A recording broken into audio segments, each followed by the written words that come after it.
mundo aqui que sentou aqui é difícil falar por vários motivos. Conheci, mais ou menos, comecei a conhecer Flávio, foi no hospital. Foi assim que eu me deparei com o Flávio mesmo, porque antes a gente chorava no corredor, aquele papo formal, né? E a partir dali a gente não esperava estar junto nessa empreitada da direção, não esperava, nem ele nem eu, né? A gente nunca fez essa opção. E eu vou falar algumas coisas que me pediram aqui para falar, que eu acho que são relevantes para registrar, né, esse colega que tem uma capacidade humana, expressa através da literatura, da música, da crítica. A capacidade humana dele é o que me chama a atenção, o que me transformou de colega, companheiro de luta na direção, né, a uma pessoa que eu estimo profundamente, uma profunda amizade que eu tenho. A história da crítica, já o André já fez uma elaboração digna de um paper, né? É que a direção nos trouxe um desafio que era não perder, que o Edson falou, não perder a criticidade da história, né? Ou seja, como uma exigência tão burocrática que é, né, que alguém já falou, né, como a gestão é tão contraditória com as necessidades da ação de modificação, de democratização. É uma contradição. E eu tive nessa parceria uma coisa que aparentemente é um paradoxo, é lealdade, né? Porque a lealdade sempre está no patamar que eu cumpro. Se o cara está pintando de amarelo e diz que é verde, eu sou leal, vou dizer que é verde, né? Ou seja, a lealdade às vezes nos lembra até a família italiana, né? E o Brian sempre foi leal de uma forma crítica. Vê que processo interessante, né? Ou seja, uma lealdade não no sentido do abstrato, uma lealdade abstrata, mas no fazer concreto, nas questões concretas.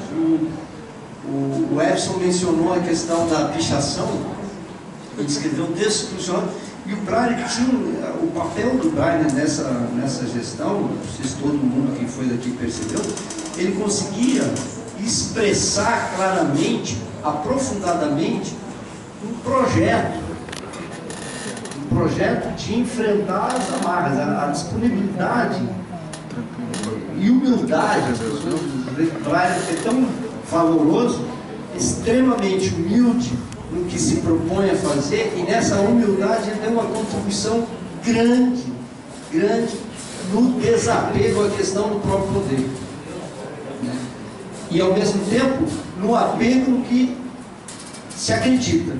Então essa contribuição no debate sobre a pichação, ele tem um lado claro, um artigo que está reescrevendo, está publicando, né? Publicando de novo, vale a pena ler. A gente escreveu um outro menorzinho só para consumo interno, ele faz uma análise justamente discutindo não só a pichação em si, mas a democracia, o espaço, né? O espaço público, todo debate, né, que tu ia trazer aqui, mas ele... Então essa percepção de um centro não resolvendo só o problema da água, do bebedor, mas pensando que o fundamental são os sujeitos sociais que estão aqui, são os professores, os estudantes, é um conjunto que está aqui. Então, Brian nunca se indispôs, ele sempre se colocou à disposição desse projeto. E quando a coisa apertava na direção, que foram várias crises que nós tivemos aqui, crises movidas ao movimento real, não foram crises no sentido de os problemas advindos, mas situações que foram enfrentadas como a pichação, como o último momento, teve papel decisivo num debate, ele faz uma carta, não é pela carta, mas a gente conversando, diz, segura a onda, vamos segurar essa onda, vamos, foi a questão da paridade. Brian, e aí eu coloco, Edla está aqui ainda, está lá atrás, mas Edla, Manuel Corrêa de Andrade, Tânia Barcelar, os grandes nomes dessa universidade, Brian está incluído neles. O Brainer está um dos grandes nomes da universidade na atualidade, e eu junto aos nomes, esses que inclusive já foram. O Brainer está novinho aqui, está querendo se aposentar, está juntando outra, depois ele vai dizer por quê, né? Vai ter que se justificar, não é possível.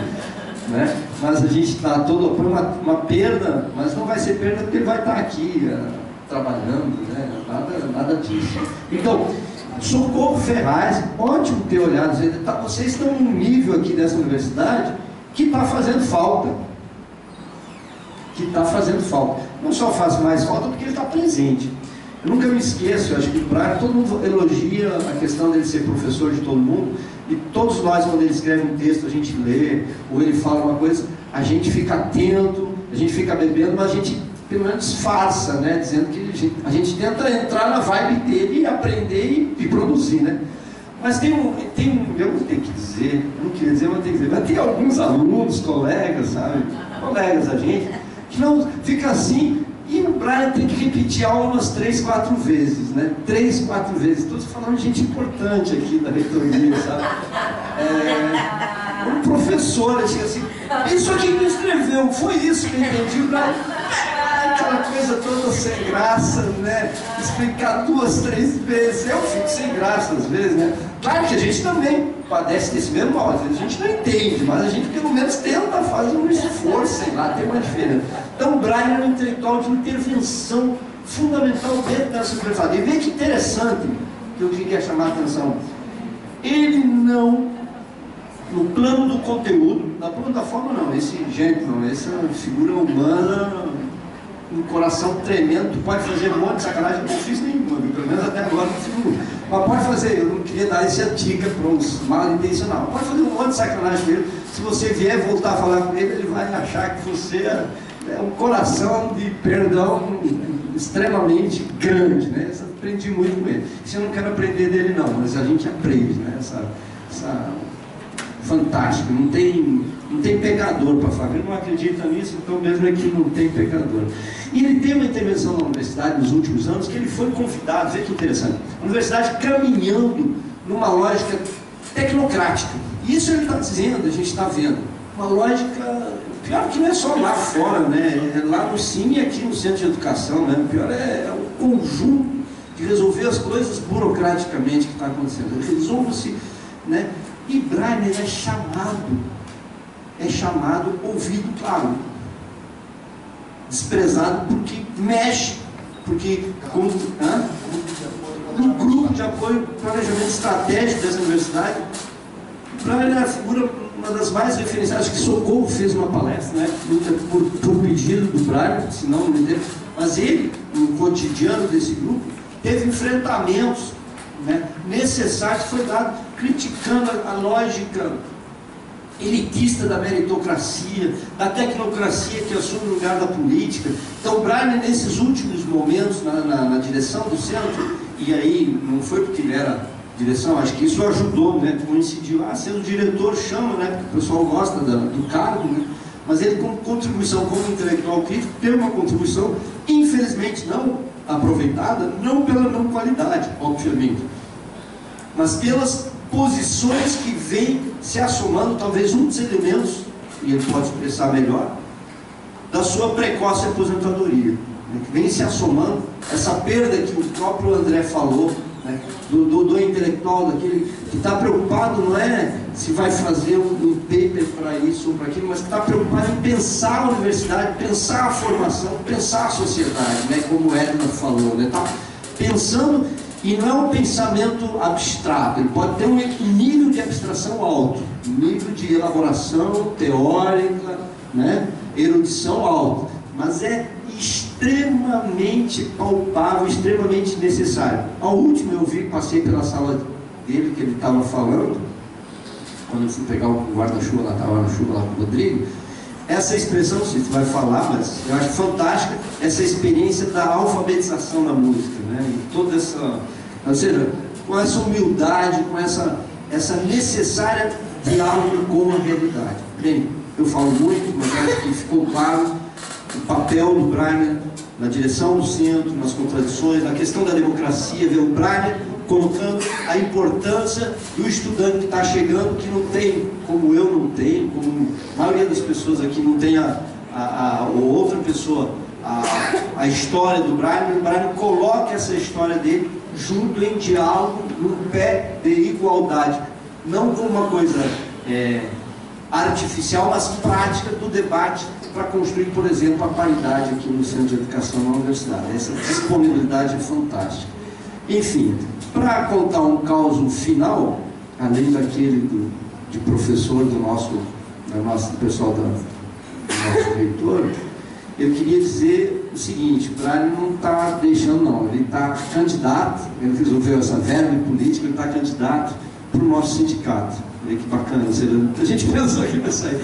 E aí, a contribuição crítica de Braille amplia não só no centro, os lugares. Ele veio de Manaus num debate, né, em Manaus, que é do Sindicato Nacional e local. Eu acho que a gente vai continuar ganhando com essa contribuição maravilhosa desse coração fantástico, desse humanista que, para expressar, é literata, escritor, músico, musicista, mas é um humanista que está, um crítico humanista aqui. Eu só fico contente de estar aqui e contente de estar desse grande figura humana que eu tive o prazer de dividir 4 anos aí. Vou continuar contigo aí.